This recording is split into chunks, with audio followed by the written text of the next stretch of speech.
are listening to and streaming A More Perfect Union on KBLA Talk 1580. I'm Dr. Nii-Quartelai, and I've really been looking forward to this conversation because all of these headlines have been wearing me out. They're probably wearing you out. And so we have a chance to turn in a little different direction. We get to turn out of the mud, if you will. Let's climb out of it together. Joining us now, political strategist and MS Now political analyst and author of the brand new book, The Instigators, How Black Women Have Been Essential to American Democracy and What We Can Learn from Them. Atima Omara, welcome to A More Perfect Union. Hi, Dr. D. Thank you for having me. Well, thank you for being here with us. Let's start with the coined term, the instigators, for a specific group of women. Who are they? Why do you claim or reclaim a word that has usually been used as an insult?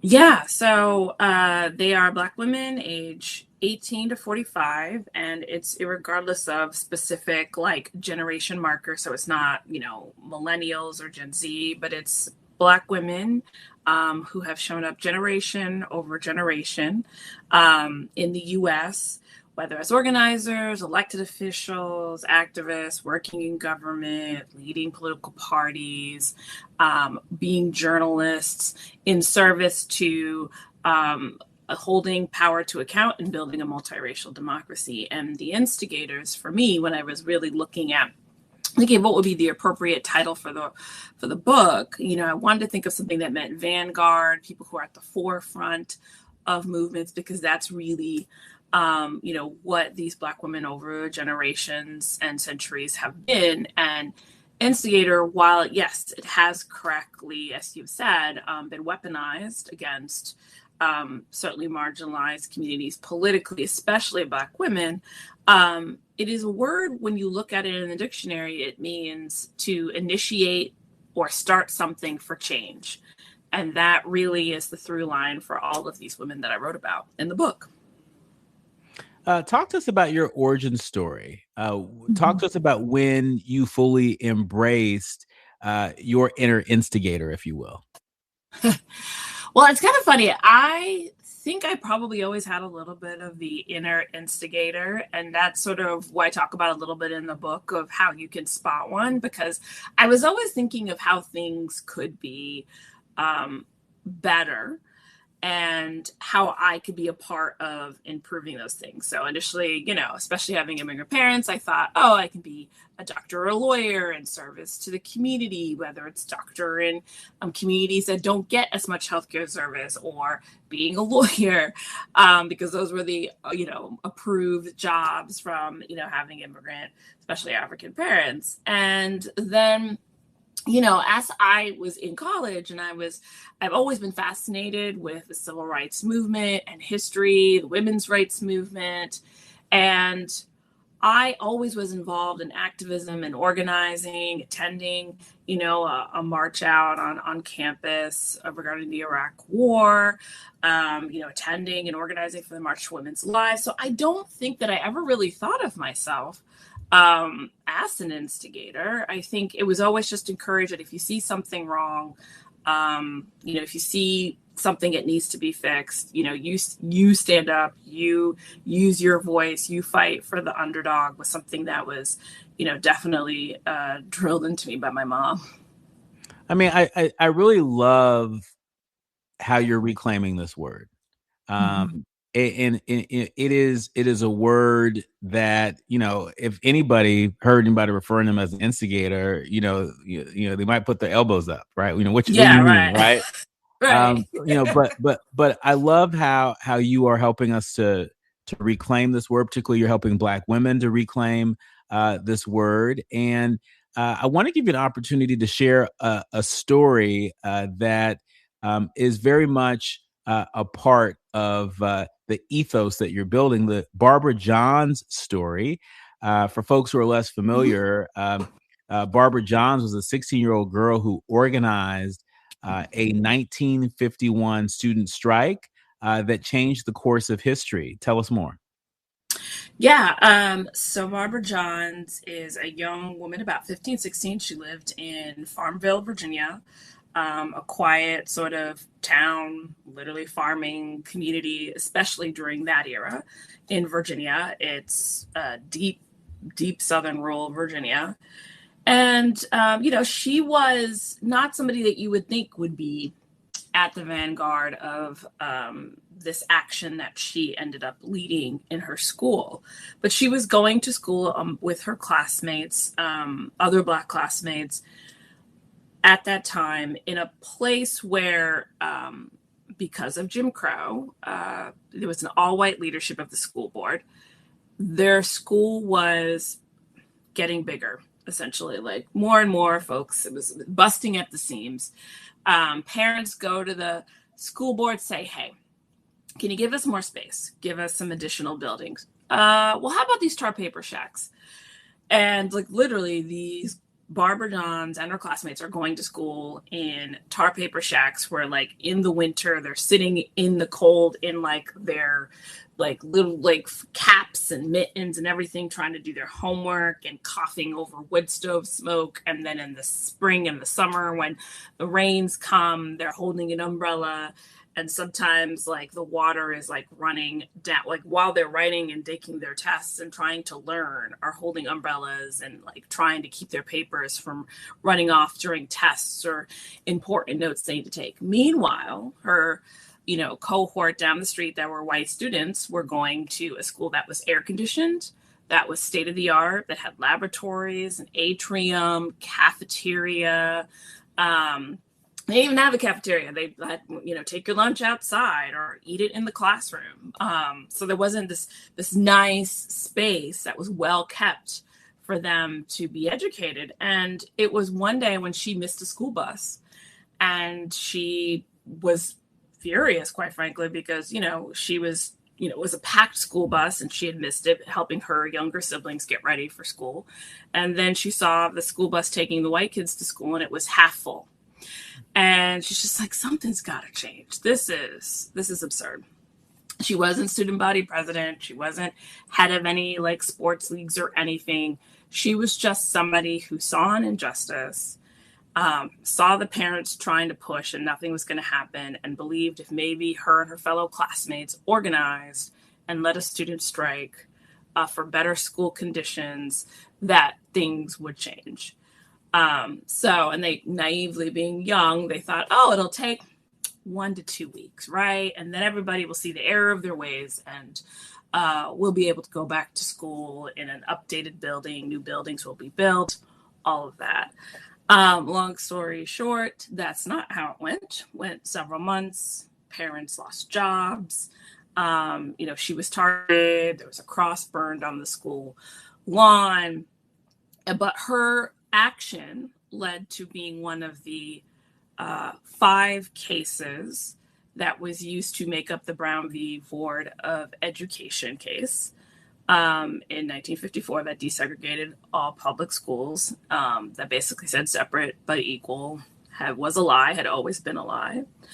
And, it was because of this action that she had taken to organize her classmates to do this action. And it was the only student-led strike. All of the other cases, the 4 other cases that made up Brown v. Board of Education, were led by parents on behalf of their children.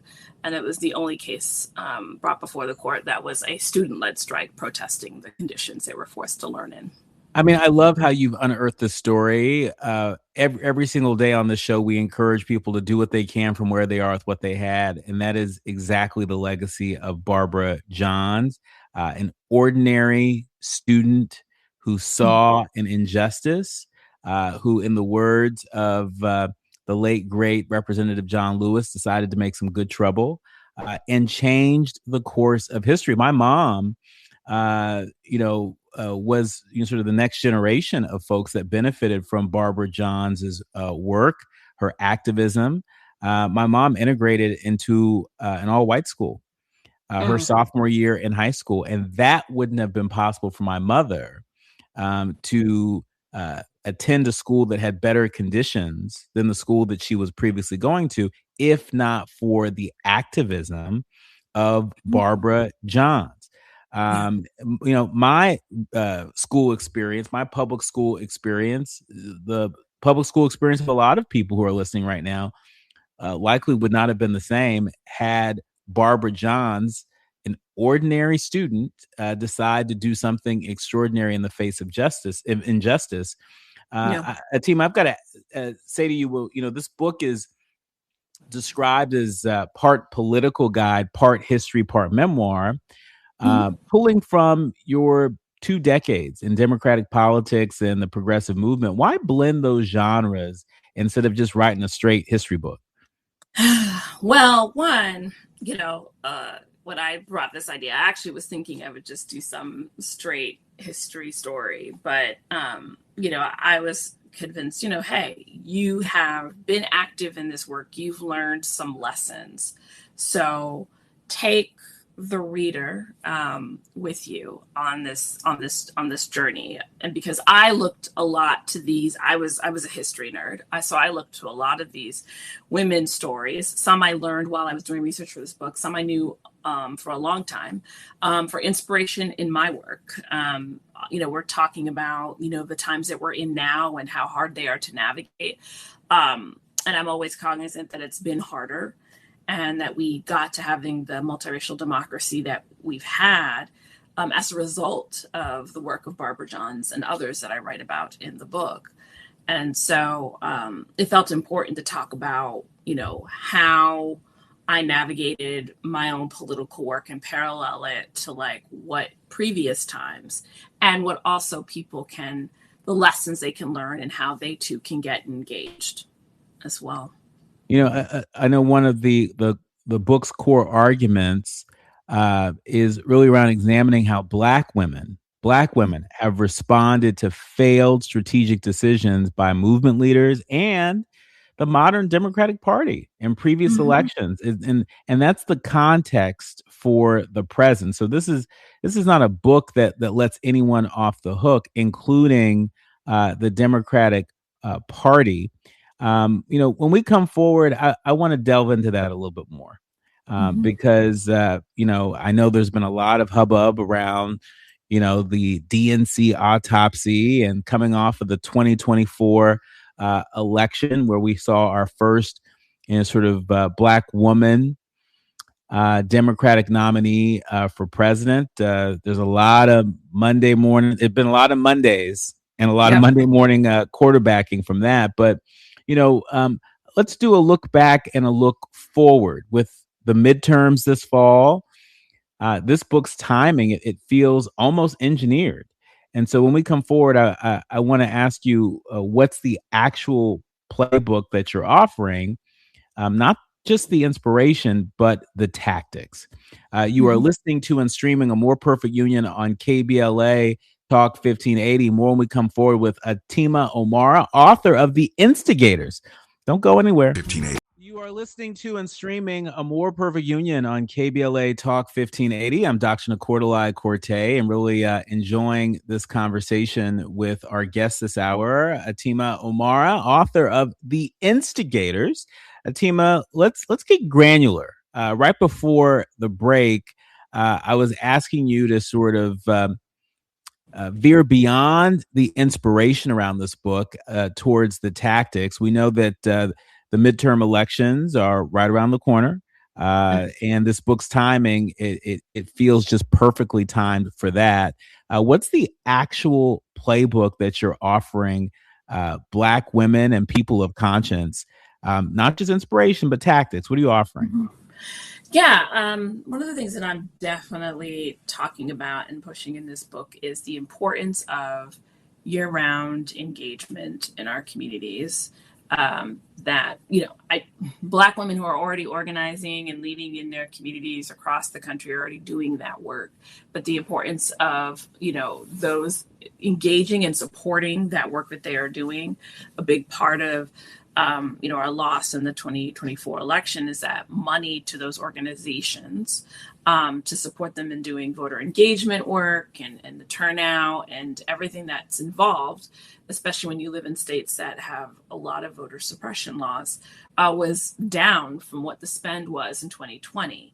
And, these are communities that need as much engagement and support in voter turnout, if not more, given sort of the challenges they are facing, instead of always focusing on this mythical white moderate voter that's supposed to, swing back, swing back and vote. And so that's part of, one of the big things that I've been pushing in conversations is, that and supporting Black and brown candidates. There was, a dialogue, and there has been a continued one, and it's surprising that we're still having it, but it is what it is.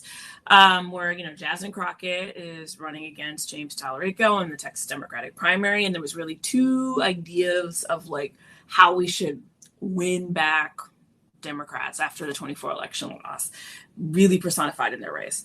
And Tallarico and people who supported him were like, oh, he's going to be having a broader appeal, code for these white moderate voters, potentially even Republicans. Jasmine Crockett was like, hey, let's go with the people who have been with us and who are more likely to be with us by investing in Black and brown voter engagement. People forget Texas is actually a majority people of color state now.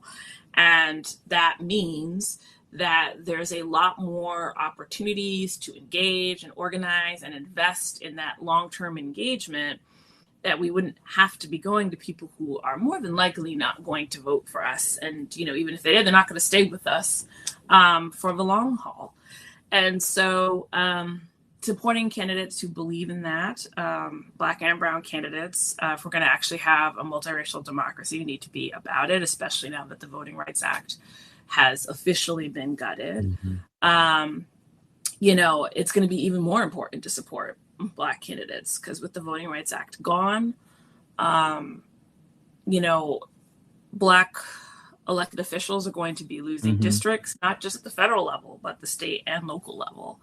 A lot of things that were stopped by that act are now going to be changed. So a lot of that investment in voter engagement, a lot of that investment in candidates, and those things will actually lead to us building something that's actually better, that's more inclusive, that has policies that are reflective of, our community's needs.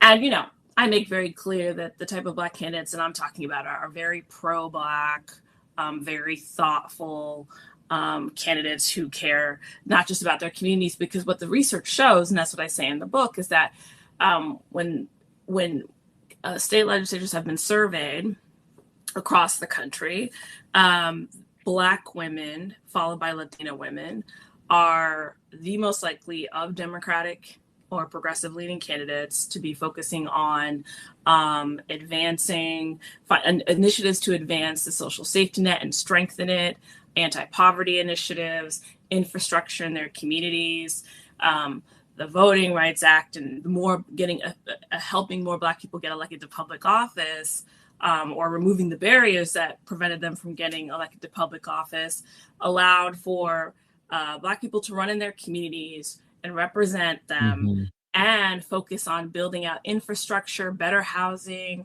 and everything that's sort of needed in their communities that by default benefited white communities as well who lived in their areas.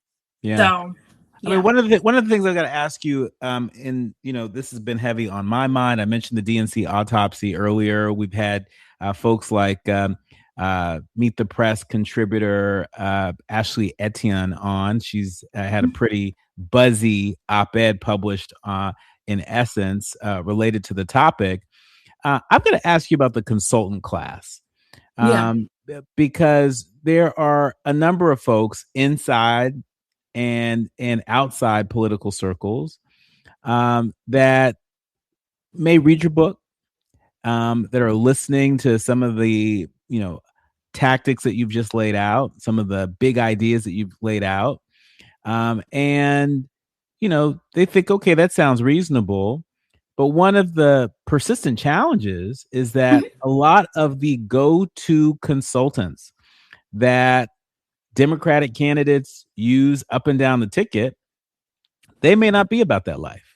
Yeah. They're not signing on the dotted line for a strategy that's not going to attempt to go after white working class voters in a general election. And so Mhm. square that for us. How is the thesis of your book even possible if there aren't any significant changes, dare I say a sea change, when it comes to business as usual among the consultant class?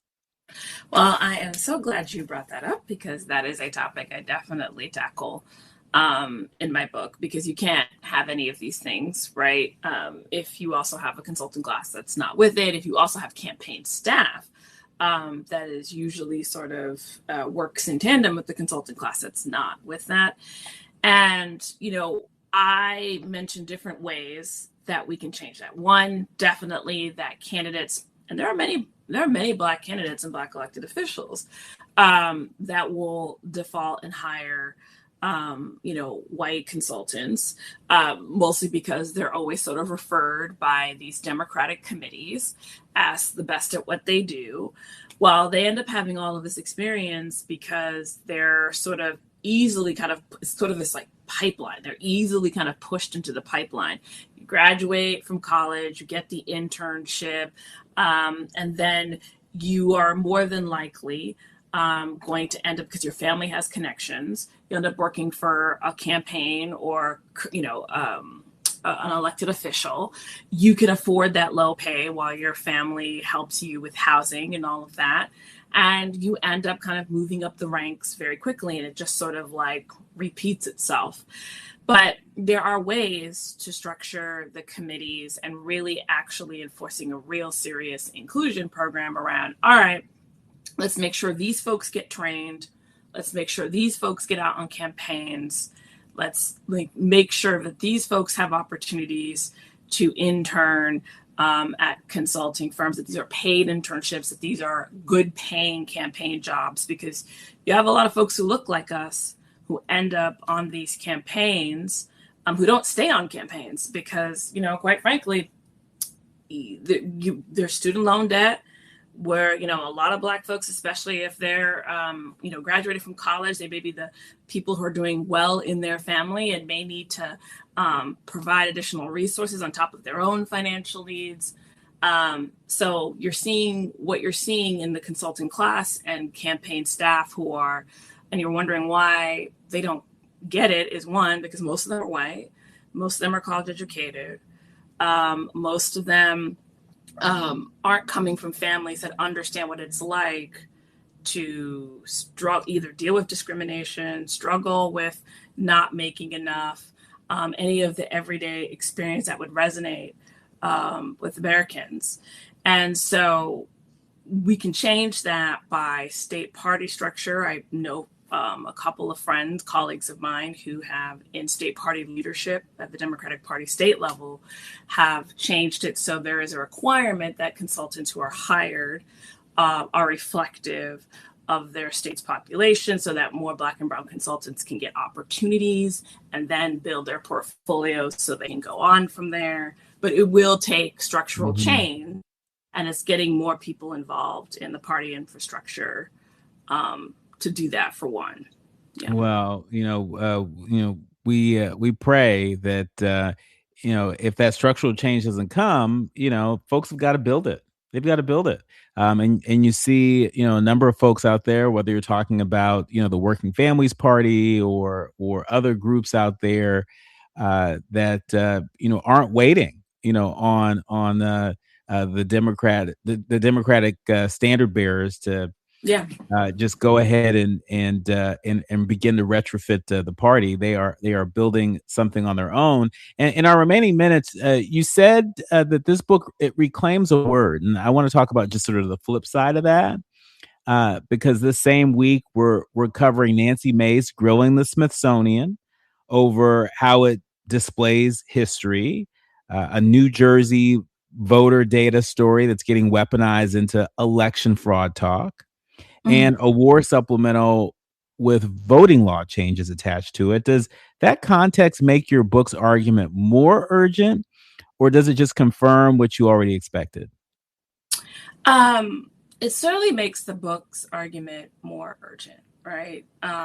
Because if we don't understand sort of the history of what has happened to build the democracy that we have enjoyed, we won't know all of the ways in which we have to fight back, right? And also, we won't understand, I would say, how to fix it. And I was thinking about this, just made me think of a conversation that I had with another author recently. And we were talking about how Jim Crow, a lot of people don't know about it. Like, it depends on like what school you went to, who were your teachers, who were your elders, you know. And so the argument of, well, slavery ended in 1865, we don't need reparations. Well, if you understood what Jim Crow did and how we're even still dealing with some of the remnants of Jim Crow, we would know specifically to come back at that argument of like, well, okay, slavery did end in 1865, but then there was redlining. There was literally underpaying or putting Black folks in jobs that paid poverty wages, practically enslavement. There was no 40 acres at a mule, like the Reconstruction was ended. All of these opportunities taken away from Black folks. And so if people don't know that history, they can't know from where are the ways in which they can push back for something better. That's why they're trying to eliminate it. Yeah, yeah. In our last 60 seconds or so, I'm going to give you the final word here for the 20-something-year-old leader, learner, or listener that's tapped in right now, who feels like the system's rigged and organizing feels pointless, if not just daunting. What's the one thing from your decades of experience that you want them to actually believe? What's the one thing you want them to believe? That there is a way to make change and impact, and at the state level, at the local level, in your community, and you just have to find the way in which your talent and your skill set lends itself to the fight. So that could be running for office. That could be trying to become a party leader within the ranks of the Democratic Party. That could also mean going to, the Working Families Party and working with them to build out that apparatus and produce candidates more in line with their agenda to impact the Democratic Party. It could mean becoming a journalist or a content creator and doing education. It doesn't just have to be, you go work on a campaign and you go become an elected official. If you find that, being in government is not what calls you. And that's the stories that I try to tell throughout the book, is multiple different ways that these women made impact, because it takes like everyone doing all the things from the inside the system and the outside of the system to build a better world. That's right. It takes everybody doing all the things. And I love how you've unearthed these stories of some of these hidden figures that we can learn so much from, especially in a moment in time like the one we're living in. Atima Omara is the author of The Instigators: How Black Women Have Been Essential to American Democracy and What We Can Learn from Them. It's out now everywhere books are sold. Atima, where can folks go to follow your work? And can they catch you on the road?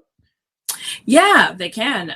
So I have finished up a little bit of my summer tour, but I will be in Martha's Vineyard the week of August 8th through 18th, and I'll be publishing more stuff about where all of my book events are going to be for the fall at the Instigators.com. All one word, theinstigatorsbook.com. And you can follow me on Instagram or Threads. Well, stay in touch. I'm going to look for you in Martha's Vineyard for sure. And congratulations on your work and witness with this book. This has been a More Perfect Union.